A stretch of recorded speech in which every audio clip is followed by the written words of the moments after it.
there, Sir from 7C once again, introducing you to my Devil May Cry 3 Dante Must Die difficulty video walkthrough.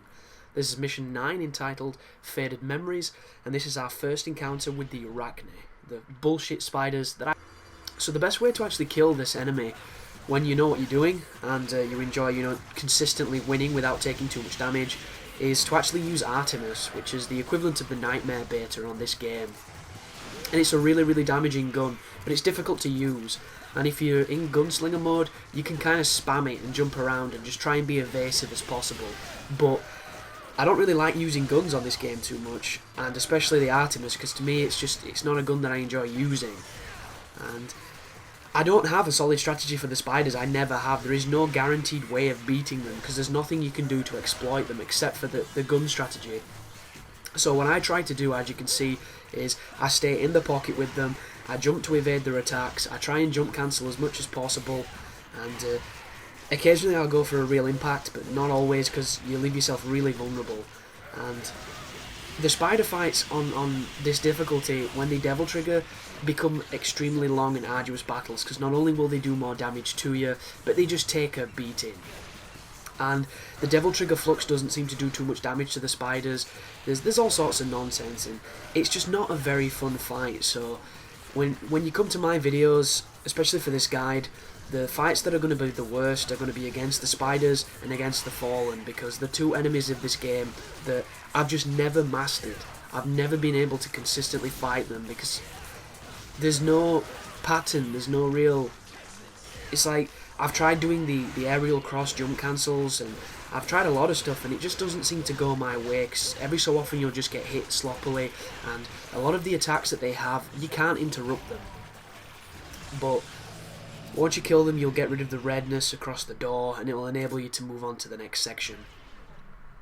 So this is an interesting mission. You'll notice right there, I went the wrong way because I'm a silly bastard like that. And the camera on this game will turn you around so much, it's ridiculous. But when you move out into this courtyard, there's a simple puzzle coming up. I'm trying to jump onto this stone like plinth thing here, this like epitaph, because I do believe the first time you do it you get orbs, but this time I've already picked them up, so I don't get that. But once you jump past this, all you have to do is smash 2 parts to this, and it'll chain the light into the target and open the doorway. And if you've played this game a couple times, you will know these patterns off by heart. But this next room kind of sucks. It's filled with the enigmas, and as you know, on this difficulty, when they turn red, you're going to have a bad time. So one good strategy for this room is Quicksilver, to freeze it and just run through it. Another good strategy is to do the jumping Neven attack that surrounds you with bullets. You'll notice I'm kind of dicing with death right now. I'm just evading like a madman, and sometimes it works really well, other times you're just going to get your ass handed to you. But this is a fantastic opportunity to farm some stylish points and farm some, get your style meter all the way up there if you need to. Unless you're going for rank, you're already going to know this strategy, because Dante Must Die in rank, I mean, you've got to be a good player to even get an S rank, let alone an SS rank. It's very challenging, and a lot of people are complaining on forums about the achievements for this game, and just take comfort that it could have been so much worse, because if you played this game to the level that some people do, they'll tell you that the achievement list was a blessing. And I do not recommend doing what I'm doing here. I recommend actually skipping these enemies, because they do too much damage and it's too easy to fuck up against them, and I'm not a fan of fighting them at all. And I've just actually finished recording the guide for Devil May Cry 1, and it's such a different kind of game. Like the hardest difficulty on this and the hardest difficulty on that could not be more different.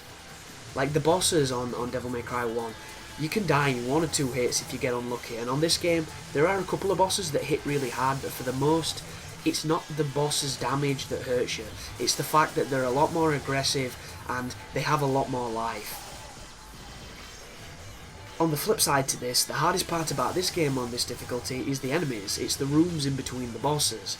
And on the first game, everything's easy but the bosses. It's a joke actually, especially if you know how to do the grenade cancelling.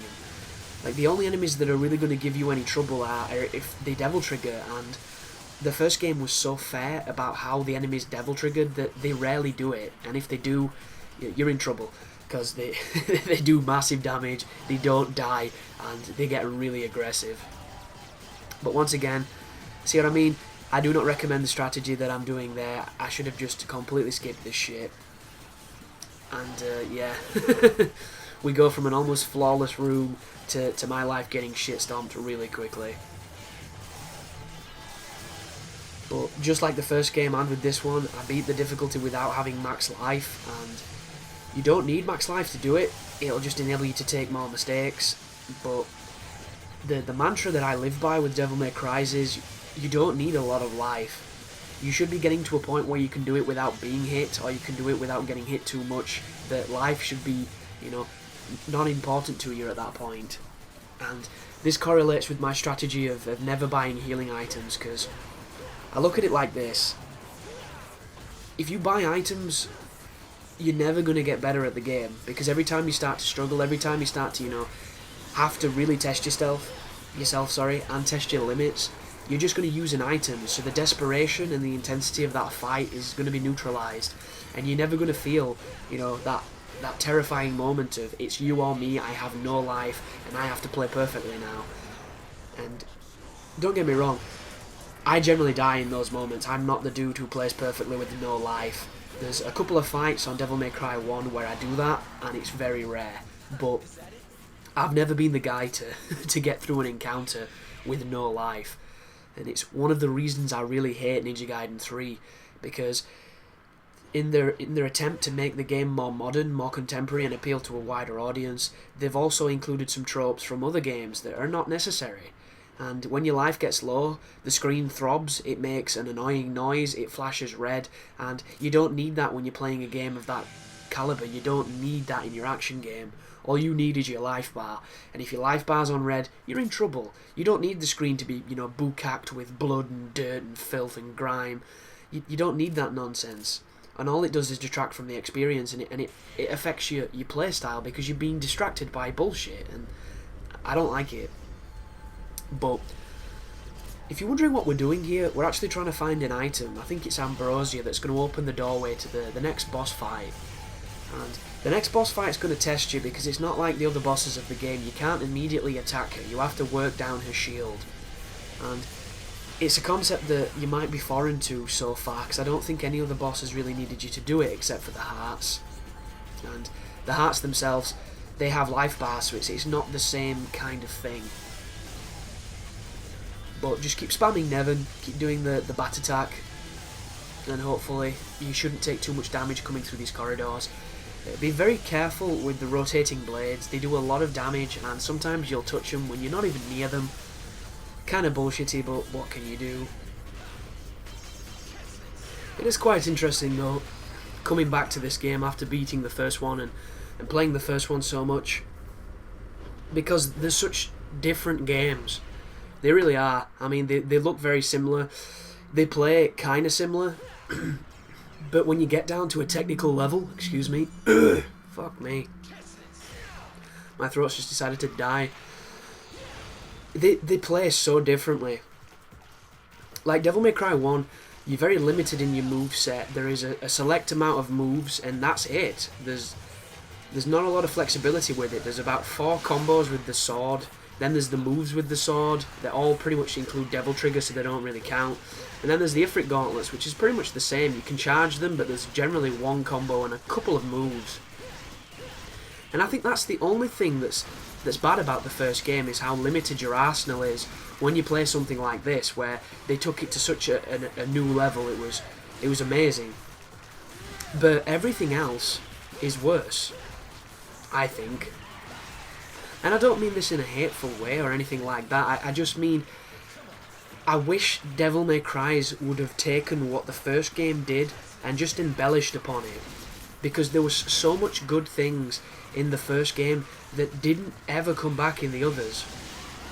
And there are still problems with it. You can complain about a lot of stuff, but there were so many cool and unique ideas, and the one that gets me is the enemy design. I don't think there's a single bad enemy on the first game. And don't get me wrong, if I play it, or if I remember, if I think hard enough, But as a whole, or as a rule, all the enemies were interesting, they were all uniquely different, and each of them had as many, if not more, moves than you did. So they were constantly evolving, they were constantly approaching you in a different way, and I just find it so fascinating that they had so many different behavioural abilities, because it made the enemies almost as interesting as the character that you played. And this game, I mean, there's so many fucking throwaway enemies on this game, it's ridiculous. I mean, there's ones that I would literally just Control-Alt-Delete if I could, because they're fucking useless, and I'm fighting one right now. This is not fun, this is just a test of patience. It's ridiculously boring. But the first game, they were just so interesting. And another feature that they should have on every game, because I think this is the coolest feature imaginable, every single enemy on the original Devil May Cry had a critical hit that could be done to you and could be done to them. And what I mean by this is, enemies, if you have a certain amount of low life, will literally fatality you. They will fucking Mortal Kombat you in the face, and you'll die. There's nothing you can do, it's an animation. It's like being grabbed, but you're dead, and there's nothing you can do. And this might sound like a bad thing and a frustrating thing, but it was something that made the game interesting, because when you were fighting on low life, at any moment you could die, and it was thrilling.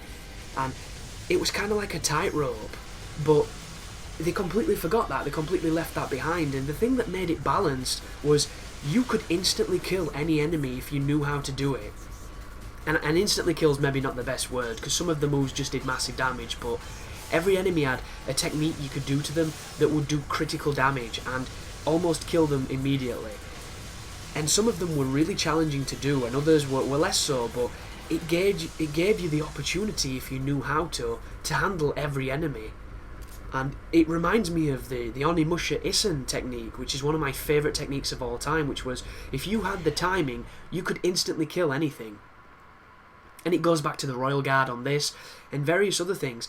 The ability to counter-attack, and having an effective counter-attack that relies on nothing but skill and timing, is amazing. That to me is the meat and veg of a game. That is the stuff I enjoy.